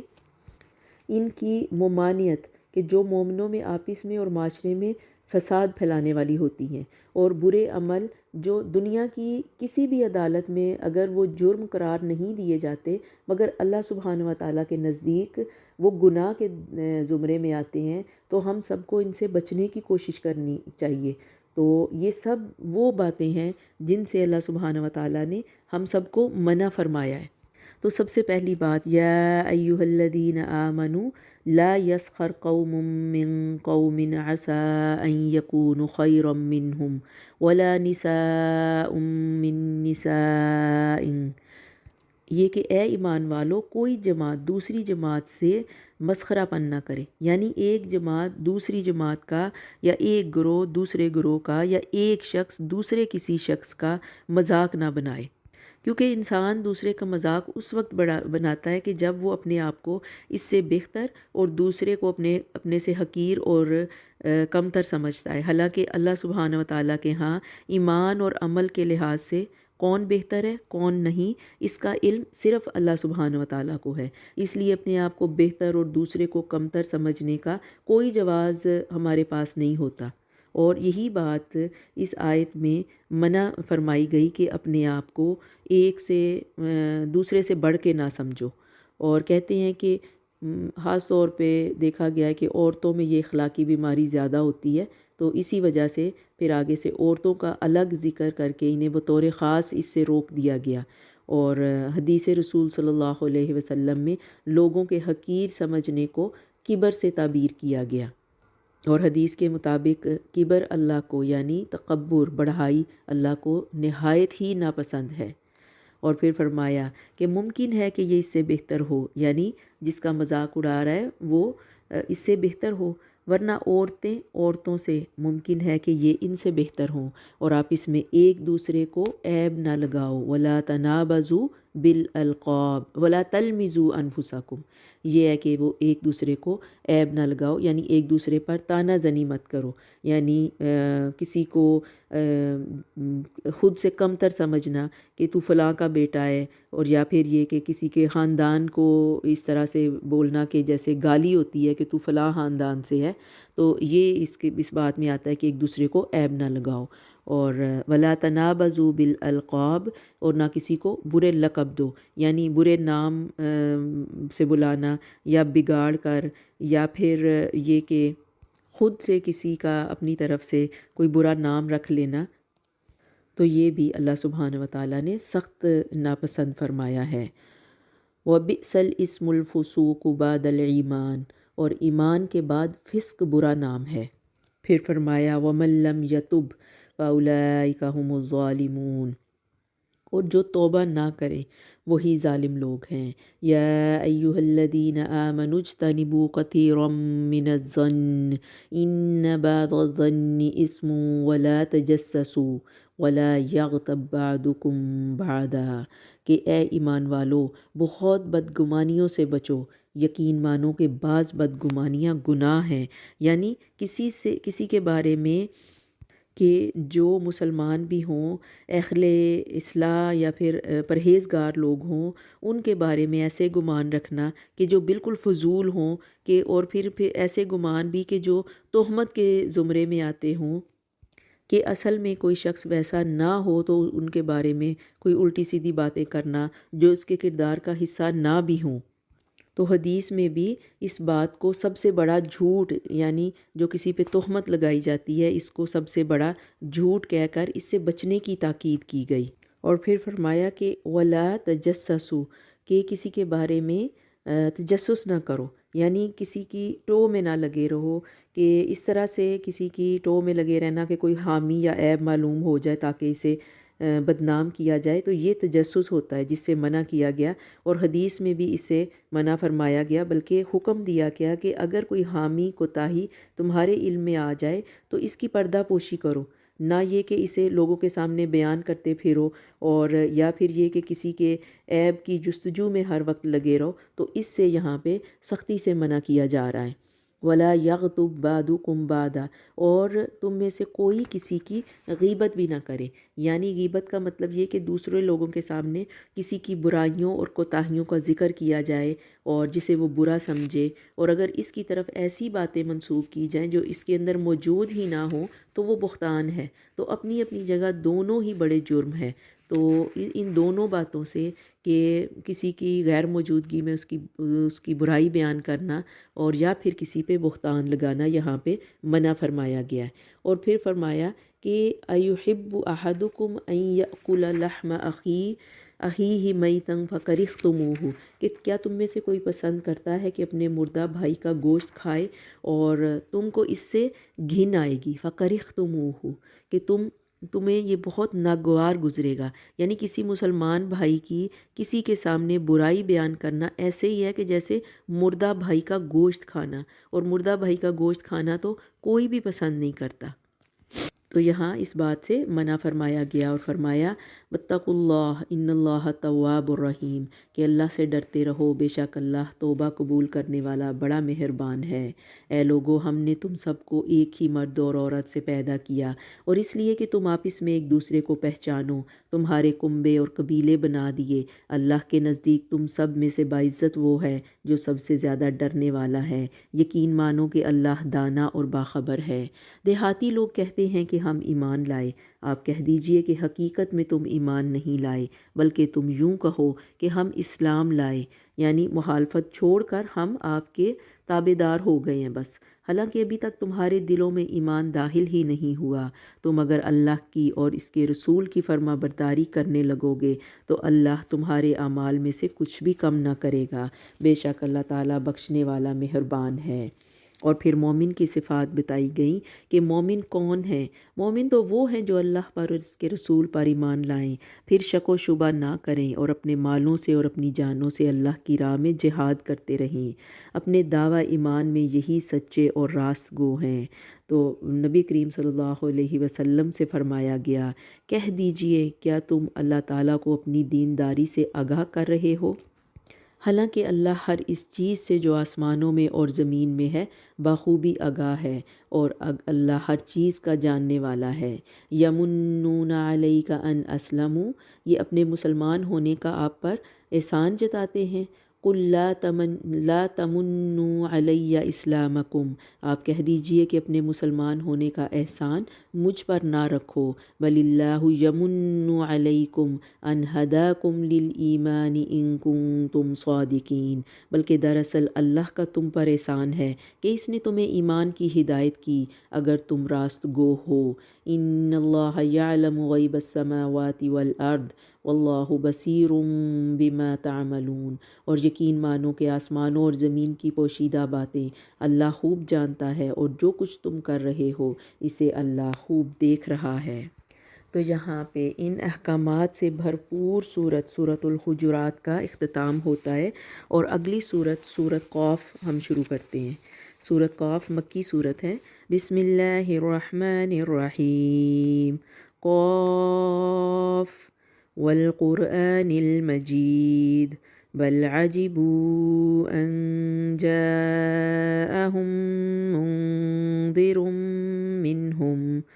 فقال الكافرون هذا شيء عجيب أإذا متنا وكنا ترابا ذلك رجع بعید۔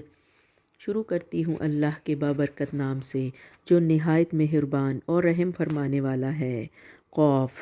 بہت بڑی شان والے اس قرآن کی قسم، بلکہ انہیں تعجب معلوم ہوا کہ ان کے پاس انہی میں سے ایک آگاہ کرنے والا آیا، تو کافروں نے کہا کہ یہ ایک عجیب چیز ہے، کیا جب ہم مر کر مٹی ہو جائیں گے پھر یہ واپسی دور دراز کی، یعنی بہت عقل سے دور کی بات لگتی ہے۔ زمین جو کچھ ان میں سے گھٹاتی ہے وہ ہمیں معلوم ہے، اور ہمارے پاس سب یاد رکھنے والی کتاب ہے، بلکہ انہوں نے سچی بات کو جھوٹ کہا ہے جب کہ وہ ان کے پاس پہنچ چکی، بس وہ ایک الجھاؤ میں پڑ گئے۔ کیا انہوں نے آسمان کو اپنے اوپر نہیں دیکھا کہ ہم نے اسے کس طرح بنایا ہے اور زینت دی ہے، اس میں کوئی شگاف نہیں، اور زمین کو ہم نے بچھا دیا اور اس میں ہم نے پہاڑ ڈال دیے، اور اس میں ہم نے قسم قسم کی خوشنما چیزیں اگا دی ہیں تاکہ ہر رجوع کرنے والے بندے کے لیے بینائی اور دانائی کا ذریعہ ہو۔ اور ہم نے آسمان سے بابرکت پانی برسایا اور اس سے باغات اور کٹنے والے کھیت کے غلے پیدا کیے، اور کھجوروں کے بلند و بالا درخت جن کے خوشے طے بتے ہیں۔ بندوں کی روزی کے لیے ہم نے پانی سے مردہ شہر کو زندہ کر دیا، اسی طرح قبروں سے نکلنا ہے۔ اور ان سے پہلے نوح کی قوم نے اور اصحاب الرس نے اور سمود اور قوم عاد نے اور فرعون نے اور برادران لوط نے اور ایکا والوں نے اور تبا کی قوم نے بھی تکذیب کی تھی، یعنی ان سب قوموں کو اللہ سبحانہ و تعالیٰ ان کی باتیں دہرا رہے ہیں کہ جنہوں نے اللہ کی آیات کو جھٹلایا۔ سب نے پیغمبروں کو جھٹلایا، پس میرا وعدہ عذاب ان پر صادق آ گیا۔ کیا ہم پہلی بار پیدا کرنے سے تھک گئے ہیں؟ یعنی قیامت والے دن دوبارہ پیدا کرنا کیا ہمارے لیے مشکل ہوگا؟ مطلب یہ کہ جب پہلی مرتبہ پیدا کرنا ہمارے لیے مشکل نہیں تھا تو دوبارہ بھی زندہ کرنا تو پہلی مرتبہ پیدا کرنے سے زیادہ آسان ہوگا۔ اور پھر فرمایا کہ لوگ نئی پیدائش کی طرف سے شک میں ہیں۔ ہم نے انسان کو پیدا کیا اور اس کے دل میں جو خیالات اٹھتے ہیں ان سے ہم واقف ہیں، اور ہم اس کی ہر حرکت سے باخبر ہیں۔ وَلَقَدْ خَلَقْنَا الْإِنسَانَ وَنَعْلَمُ مَا تُوَسْوِسُ بِهِ نَفْسُهُ وَنَحْنُ أَقْرَبُ إِلَيْهِ مِنْ حَبْلِ الْوَرِيدِ، کہ ہم اس کی ہر حرکت سے، اس کے دل میں جو خیالات اٹھتے ہیں ہم اس سے واقف ہیں، اور ہم اس کی شہ رگ سے بھی زیادہ قریب ہیں۔ یعنی یہ شہ رگ کے جس کے کٹنے سے انسان کی موت واقع ہو جاتی ہے، تو اللہ سبحانہ و تعالیٰ ایک بالکل انسان کے ساتھ ایک قربت کا اظہار کر رہے ہیں کہ یہ رگ حلق کے ایک کنارے سے انسان کے کندھے تک ہوتی ہے۔ تو اس قرب سے مراد اللہ سبحانہ و تعالیٰ کا قرب ہے، یعنی علم کے لحاظ سے ہم انسان کے بالکل اتنے قریب ہیں کہ اس کے نفس کی باتوں کو ہم جانتے ہیں۔ اور یہ کہ اللہ سبحانہ و تعالیٰ کا اپنا علم ایک بندے کے عمل کے بارے میں مکمل ہے، کہ جو کوئی انسان کر رہا ہے اللہ سبحانہ و تعالیٰ اس کو بہتر جانتے ہیں، اور اس کا پلک جھپکنا، اس کے دل میں خیال آنا، ہر چیز سے اللہ سبحانہ و تعالیٰ باخبر ہے۔ اور اوپر سے فرشتے بھی اس کی ہر حرکت اور اس کا ہر بول، ہر حرف لکھ رہے ہیں۔ قیامت کے دن کی ہولناک تصویر یہاں پہ پیش کی گئی کہ پھر جہنم والوں اور جنت والوں کی صفات بتائی گئیں۔ القیا فی جہنم کل کفار عنید، تم جھونک دو جہنم میں ہر ناشکر اناد رکھنے والے کو۔ وہ کیا کرتا تھا؟ مناع للخیر معتد مریب، خیر سے روکنے والے، حدود کو توڑنے والے اور شک میں مبتلا ہونے والے۔ اور وہ کون تھا؟ جس نے اللہ کے ساتھ دوسرا معبود بنا لیا تھا، بس اسے سخت عذاب میں ڈال دو۔ اس کا ہم نشین یعنی شیطان کہے گا، اے ہمارے رب، میں نے اسے گمراہ نہیں کیا بلکہ یہ خود ہی دور دراز کی گمراہی میں تھا۔ تو حق تعالیٰ فرمائے گا، بس میرے سامنے جھگڑے کی بات مت کرو، میں تو پہلے ہی تمہاری طرف وعید بھیج چکا تھا، میرے ہاں بات بدلی نہیں جاتی۔ ما یبدل القول لدی وما انا بظلام للعبید، نہ تو بات بدلی جاتی ہے، نہ میں اپنے بندوں پر ذرا بھی ظلم کرنے والا ہوں۔ اور یوم نقول لجہنم هل امتلأت وتقول هل من مزید، کہ پھر جہنم، جس دن ہم جہنم سے پوچھیں گے، جہنم کا معاملہ پیش کیا جا رہا ہے کہ جس دن ہم دوزخ سے پوچھیں گے کہ کیا تو بھر چکی، وہ جواب دے گی کیا کچھ اور بھی باقی ہیں۔ یعنی اللہ تعالیٰ نے فرمایا کہ میں جہنم کو انسانوں اور جنوں سے بھر دوں گا۔ اس وعدے کو کہ جب پورا ہو جائے گا تو اللہ تعالیٰ کافر جنوں انس کو جہنم میں ڈال دے گا، اور جہنم سے پوچھے گا کہ تو بھر گئی یا نہیں، تو وہ جواب دے گی کہ کیا کچھ اور بھی باقی ہیں۔ یعنی اگرچہ میں بھر گئی ہوں، لیکن اے اللہ تیرے دشمنوں کے لیے میرے دامن میں اب بھی گنجائش ہے۔ اور پھر پرہیزگاروں کا مقام بتلایا جاتا ہے۔ وَأُزْلِفَتِ الْجَنَّةُ لِلْمُتَّقِينَ غَيْرَ بَعِيدٍ، اور جنت پرہیزگاروں کے لیے بالکل قریب کر دی جائے گی، ذرا بھی دور نہ ہوگی۔ یہ ہے جس کا تم سے وعدہ کیا جاتا تھا، ہر اس شخص کے لیے جو رجوع کرنے والا اور پابندی کرنے والا ہے، جو رحمان کا غائبانہ خوف رکھتا ہو اور توجہ والا دل لایا ہو۔ اور پھر ان سے کہا جائے گا ادخلوها بسلام، تم اس جنت میں سلامتی کے ساتھ داخل ہو جاؤ۔ ذالک یوم الخلود، یہ ہمیشہ رہنے کا دن ہے، یہ وہاں جو چاہیں انہی کا ہے، بلکہ ہمارے پاس اور بھی زیادہ ہے، اور ان سے پہلے بھی ہم بہت سی امتوں کو ہلاک کر چکے جو ان سے طاقت میں بہت زیادہ تھیں، وہ شہروں میں ڈھونڈتے ہی رہ گئے کہ کوئی بھاگنے کا ٹھکانہ ہے۔ اس میں ہر صاحب دل کے لیے عبرت ہے، اور اس کے لیے جو دل سے متوجہ ہو کر کان لگائے اور وہ حاضر بھی ہو۔ تو یقیناً ہم نے آسمان اور زمین اور جو کچھ اس کے درمیان ہے سب کو صرف 6 دن میں پیدا کر دیا، اور ہمیں تھکان نے بھی نہ چھوا، بس یہ جو کچھ کہتے ہیں آپ اس پر صبر کریں۔ اب نبی کریم صلی اللہ علیہ وسلم کو صبر کی تلقین۔ فاصبر علی ما یقولون وسبح بحمد ربک قبل طلوع الشمس وقبل الغروب، کہ آپ اس پر صبر کیجئے، یہ جو کچھ بھی کہہ رہے ہیں، اور اپنے رب کی تسبیح و تعریف کے ساتھ بیان کریں، سورج نکلنے سے پہلے بھی اور سورج غروب ہونے سے پہلے بھی، اور رات کے کسی وقت بھی تسبیح کریں اور نماز کے بعد بھی۔ یعنی یہ ذکر اذکار کا حکم دیا جا رہا ہے کہ نماز کے بعد بھی تسبیحات کریں، رات کے وقت بھی کریں، پچھلے پہر میں بھی کریں، اور سن رکھیں کہ جس دن ایک پکارنے والا قریب ہی کی جگہ سے پکارے گا، جس روز اس تند و تیز چیخ کو یقین کے ساتھ سن لیں گے، یہ دن ہوگا نکلنے کا، اور ہم ہی جلاتے ہیں اور ہم ہی مارتے ہیں اور ہماری ہی طرف لوٹ کر پھر آنا ہے۔ یوم تشقق الارض عنہم سراعا ذلک حشر علینا یسیر، جس دن زمین پھٹ جائے گی اور یہ دوڑتے ہوئے نکل پڑیں گے، یہ جمع کر لینا ہم پر بہت ہی آسان ہے۔ نحن عالم بما یقولون، یہ جو کچھ کہہ رہے ہیں ہم بخوبی جانتے ہیں۔ وما انت علیہم بجبار، اور ہم بخوبی جانتے ہیں اور آپ ان پر جبر کرنے والے نہیں ہیں۔ فذکر بالقرآن من یخاف وعید، تو آپ قرآن کے ساتھ انہیں سمجھاتے رہیں جو میرے وعید سے ڈرتے ہیں، یعنی جو میرے ڈراووں کے وعدوں سے ڈرتے ہیں، تو آپ انہیں ان کے ساتھ ڈراتے رہیں، آپ ان کے ساتھ ان کو دعوت و تبلیغ سے نصیحت کرتے رہیں۔ تو جو اللہ کی ان نصیحتوں سے اور ان وعیدوں سے ڈرتا ہے اور اس کے وعدوں پر یقین رکھتا ہے، تو اللہ سبحانہ و تعالیٰ کا ان پر رحم کرنے کا وعدہ پورا ہوتا ہے، تو اللہ سبحانہ و تعالیٰ ان کو اپنے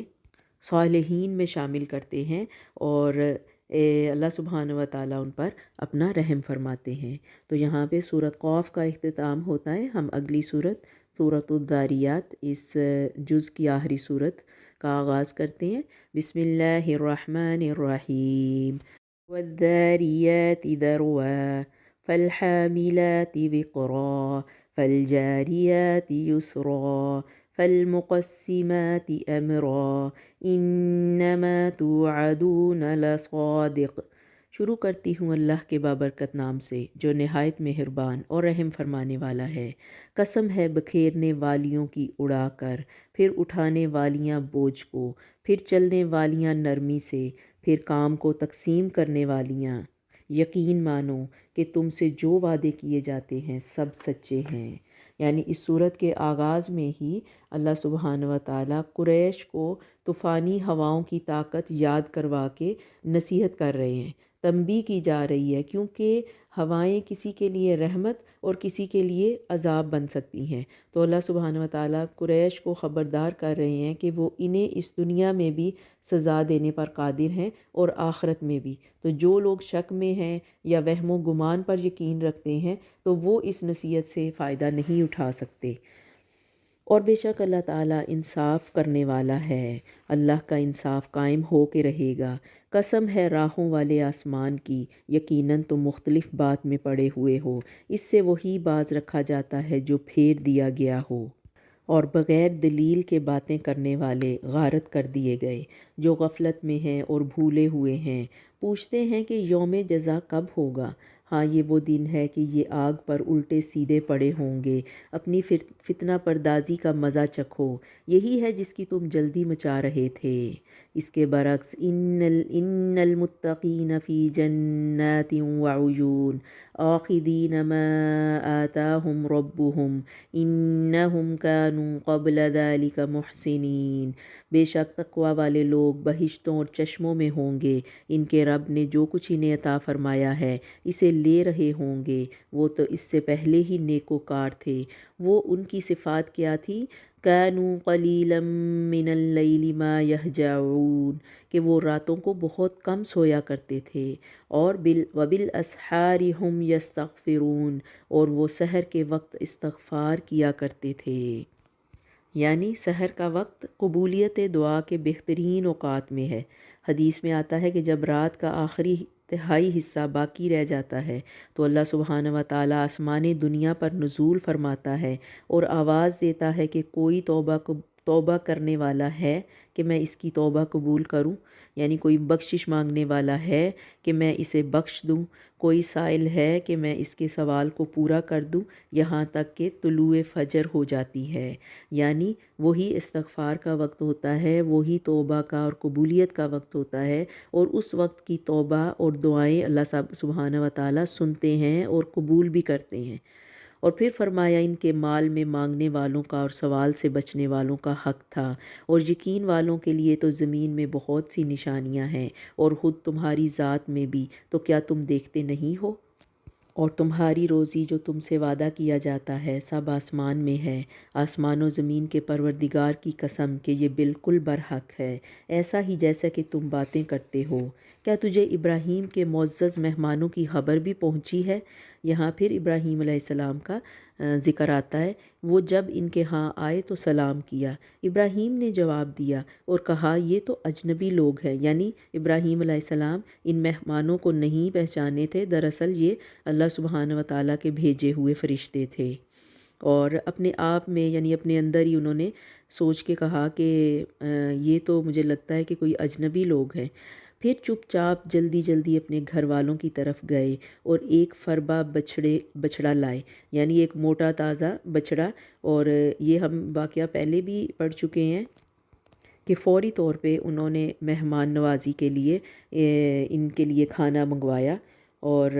اسے ان کے پاس رکھا اور کہا آپ کھاتے نہیں ہیں، اور جب ان کے سامنے رکھ دیا لیکن انہوں نے کھانا نہیں کھانا شروع کیا۔ فَأَوْجَسَ مِنْهُمْ خِیفَةً، پھر تو دل ہی دل میں ان سے خوف زدہ ہو گئے، یعنی ڈر اس لیے محسوس کیا کہ یہ ابراہیم علیہ السلام یہ سمجھے کہ یہ کھانا نہیں کھا رہے، تو اس کا مطلب یہ ہے کہ یہ آنے والے کسی خیر کی نیت سے نہیں بلکہ شاید کسی شر کی نیت سے آئے ہیں۔ اور پھر انہوں نے قالوا لا تخف، تو وہ جواباً کہنے لگے کہ تم ہم سے نہ ڈرو، وبشروہ بغلام علیم، اور انہوں نے ابراہیم کو ایک علم والے لڑکے کی بشارت دی۔ بس ان کی بیوی آگے بڑھی اور حیرت میں آ کر اپنے منہ پر ہاتھ مار کر کہا کہ میں تو بوڑھیا ہوں، وقالت عجوز عقیم، کہ میں بوڑھی بھی ہوں اور بانجھ بھی ہوں۔ قالوا کذالک، تو انہوں نے کہا ہاں تیرے رب نے اسی طرح فرمایا ہے، قال ربکی، یعنی تیرے رب نے اسی طرح فرمایا ہے، انہ هو الحکیم العلیم، کہ بے شک وہ تیرا پروردگار وہ حکمت والا اور جاننے والا ہے۔ یعنی تم اس طرح جو کچھ بھی تم کہہ رہے ہو تو تمہارا رب اس بارے میں علم رکھنے والا ہے، وہ اس کے پاس ساری حکمتیں ہیں، وہ جانتا ہے کہ جس طرح آپ بوڑھے ہیں یا وہ جانتا ہے کہ اس نے آپ کو اولاد عطا کرنی ہے یا نہیں، تو وہ بڑا حکیم اور علیم ہے۔ تو یہاں پہ اس جز کا اختتام ہوتا ہے۔ ابھی سورۃ الذاریات جاری ہے لیکن اس پارے کو اختتام ہو رہا ہے، تو یہ اگرچہ اس کی ڈیوریشن کافی بڑی ہو گئی لیکن اس میں بہت زیادہ صورتیں ہیں، اور پھر ہر صورت میں اللہ سبحانہ و تعالیٰ کے بہترین احکامات ہیں۔ تو پلیز آپ سب بہنیں وقت کی کمی اور زیادتی کو مت دیکھیں بلکہ ان احکامات کو دیکھیں اور سننے اور سمجھنے کی اور آگے کسی دوسرے تک ان کو پہنچانے کی کوشش کریں۔ بس اللہ تعالیٰ ہمارا یہ پڑھنا اور جو میری بہنیں سن رہی ہیں ان کا سننا قبول کرے، اور ہم سے اس کے پڑھنے کے دوران جو کوئی کمی کوتاہی ہو جاتی ہے تو اللہ سبحانہ و تعالیٰ اپنے فضل کے ساتھ مجھے معاف فرمائے، آمین۔ وآخر دعوانا ان الحمد للہ رب العالمین۔ سبحانک اللہم وبحمدک نشہد ان لا الہ الا انت نستغفرک ونتوب الیک۔ السلام علیکم ورحمۃ اللہ وبرکاتہ۔